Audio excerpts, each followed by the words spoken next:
Hello दोस्तों, आज मैं आपको बताऊंगी भगवान जगन्नाथ को खिचड़ी का ही भोग क्यों लगाया जाता है।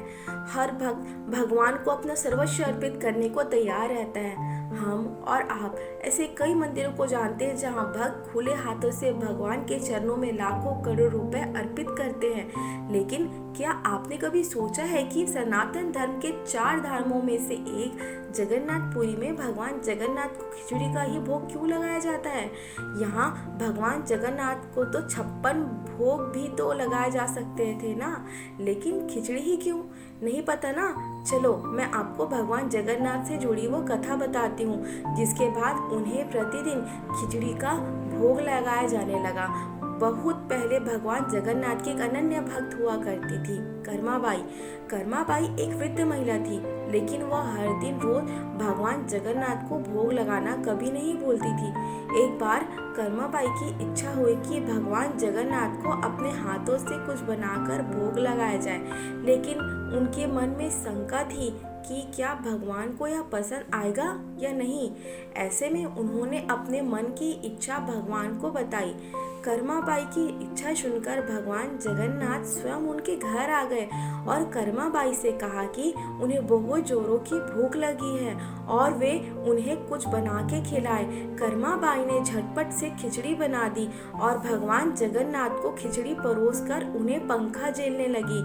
भगवान जगन्नाथ ने बड़े चाव से खिचड़ी खाई और कर्माबाई से कहा कि उन्हें खिचड़ी बहुत पसंद आई और अब वे रोज कर्माबाई के यहाँ खिचड़ी खाने आएंगे।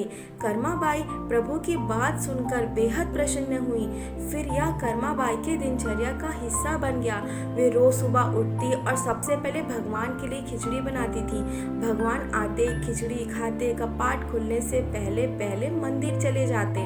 एक दिन कर्माबाई जब सुबह सुबह खिचड़ी बना रही थी, तब उसके दरवाजे पर एक महात्मा आए और उन्होंने कर्माबाई को बिना स्नान किए और बिना रसोई साफ किए खाना बनाते देखा, तो उसे समझाया कि ऐसा करना गलत है।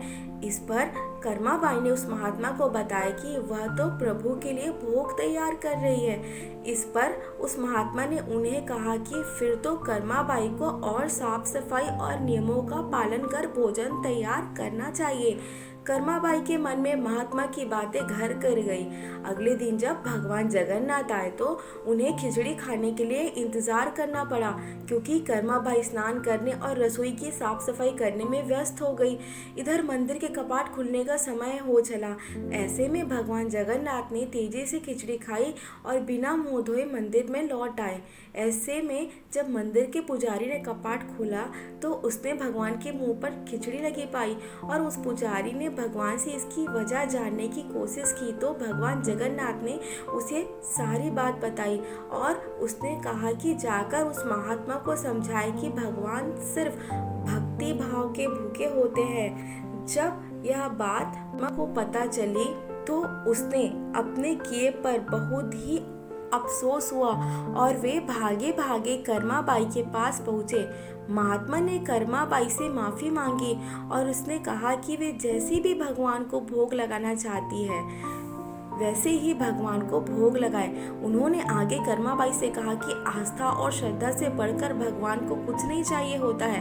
एक दिन जब पुजारी ने मंदिर का कपाट खोला तो उसने देखा कि भगवान जगन्नाथ के आंखों से आंसू बह रहे हैं। उसने भगवान की इसकी वजह पूछी तो भगवान जगन्नाथ ने बताया कि कर्माबाई का देहांत हो गया है। उन्हें माँ और अपने हाथों से बनी स्नेह से भरपूर खिचड़ी की याद आ रही है। तब पुजारी ने भगवान से कहा कि अब वे उनके लिए रोज खिचड़ी बनाएंगे और भगवान को कभी भी माँ की कमी महसूस नहीं होने देंगे। इसके बाद से ही भगवान जगन्नाथ के लिए हर रोज खिचड़ी बनाई जाती है और उनका भोग भी लगाया जाने लगा। दोस्तों, आप लोगों को यह कहानी कैसी लगी हमें कमेंट करके ज़रूर बताएं और ऐसे इंटरेस्टिंग कहानी सुनने के लिए हमारे चैनल को लाइक एंड सब्सक्राइब करें और बेल आइकन दबाना ना भूलें। मिलते हैं नई कहानी के साथ। आप सभी का बहुत बहुत धन्यवाद।